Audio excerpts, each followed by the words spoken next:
Chers élèves, heureux de vous avoir rencontré. C'est toujours avec vous, votre enseignant de la langue française, Monsieur Mohamed Sadouk, enseignant à l'établissement de Devouni pour l'enseignement privé à FNITAC. Toujours dans le cadre de notre unité didactique 11, je vis avec les autres. On a un cours de lexique intitulé Les homonymes. Bien sûr, on a vu les homonymes sur le cours d'orthographe et maintenant on va voir leur rôle dans notre lexique, en notre vocabulaire. On va débuter maintenant par une petite image. Alors, quelques homophones ou homonymes grammaticaux. On a a, verbe avoir, et peut être remplacé par avait. On a a avec accent préposition. On a verbe être, peut être remplacé par était. On a préposition invariable, ainsi que on a ou, peut être remplacé par ou bien. Alors ça c'est pour le choix. On a ou avec accent qui indique le lieu. On a en, pronom sujet, peut être remplacé par il ou elle.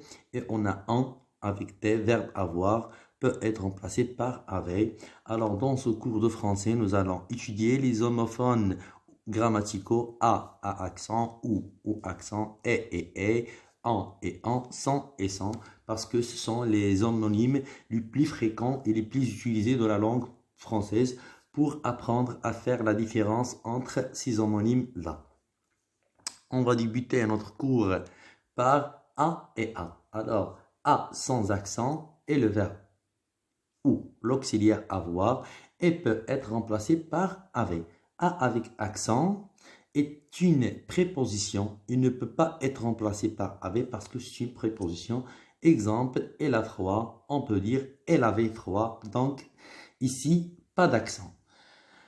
Elle est à l'école. Ici, c'est une préposition qui ne peut pas être substituée par avait. Alors, on va utiliser a avec accent parce que ce n'est pas un verbe comme on l'a vu. Il y a la différence entre le verbe et la préposition. Le verbe ne prend pas d'accent. Le a du verbe avoir ne prend pas d'accent. Par contre, la préposition a, il prend accent.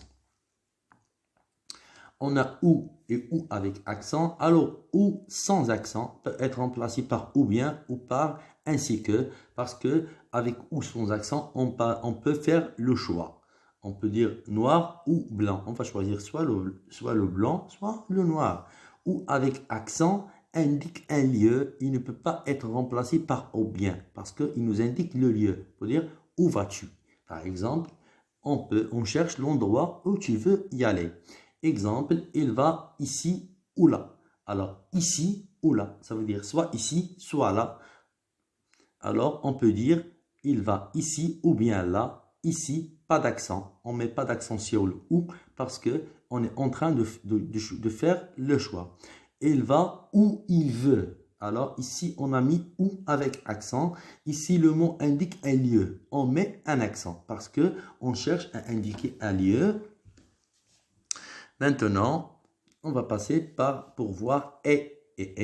Alors, et est une conjonction de coordination qui peut être remplacée par ainsi que.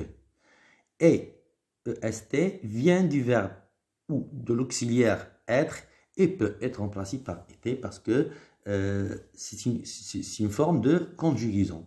Exemple, il est parti loin. Ici, on peut dire il était parti loin. On peut remplacer est par était. Alors, on peut dire que si le verbe être, si donc un verbe qui s'écrit est, alors c'est est. Il mange, il boit. Ici, on a mis et seulement. Ici, c'est une préposition car le mot ne peut pas être remplacé par était. Parce qu'il y a déjà un verbe conjugué qui existe dans la phrase. Il mange et on a boit. Alors, on ne peut pas mettre deux verbes successifs parce que si on met deux verbes qui se suivent, le deuxième se met à l'infinitif. C'est pour cela on conjugue le premier verbe et la deuxième, c'est une préposition, ce n'est pas un verbe. On a en et en. En, ONT, vient du verbe ou de l'auxiliaire avoir et peut être remplacé par avait. On est un pronom personnel sujet qui peut être remplacé par il ou elle. Exemple, ils ont peur. Ici, il, c'est un pronom personnel sujet suivi d'un verbe en. Alors, ici, on peut dire il avait peur. c'est le verbe avoir qui s'écrit ONT. C'est un pluriel. Déjà, c'est le pluriel du verbe avoir au troisième personne personnel et pronom personnel du pluriel, il ou elle au pluriel. On part en vacances. Ici, on peut dire il part en vacances ou elle part en vacances. On peut remplacer en ici par il ou elle. C'est donc un pronom personnel sujet et on ne met pas de T parce que il remplace un pronom personnel sujet, soit il, soit elle, et on peut mettre en aussi. Dernièrement, sans et sans. Sans est un déterminant qui peut être remplacé par mon autant. C'est un déterminant possessif déjà. Sans, S-O-N-T, vient du verbe ou de l'auxiliaire être et peut être remplacé par était. Exemple, ils sont gentils. Ici, on peut dire ils étaient gentils. Alors, c'est le verbe être qui s'écrit avec un T au pluriel. C'est le troisième pronom personnel du pluriel, il ou elle, le verbe conjugué au pluriel.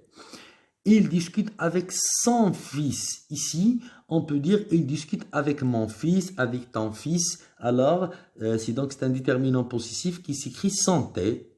Jusqu'ici, mes chers élèves, je vais vous dire au revoir. J'espère que vous allez bien apprendre à faire la différence entre ces homonymes-là. Et pour la séance prochaine, Inch'Allah, je vais vous montrer d'autres homonymes qui existent dans la langue française. Mais aujourd'hui, on a présenté les homonymes les plus fréquents de la langue française. Au revoir et à la séance prochaine, Inch'Allah.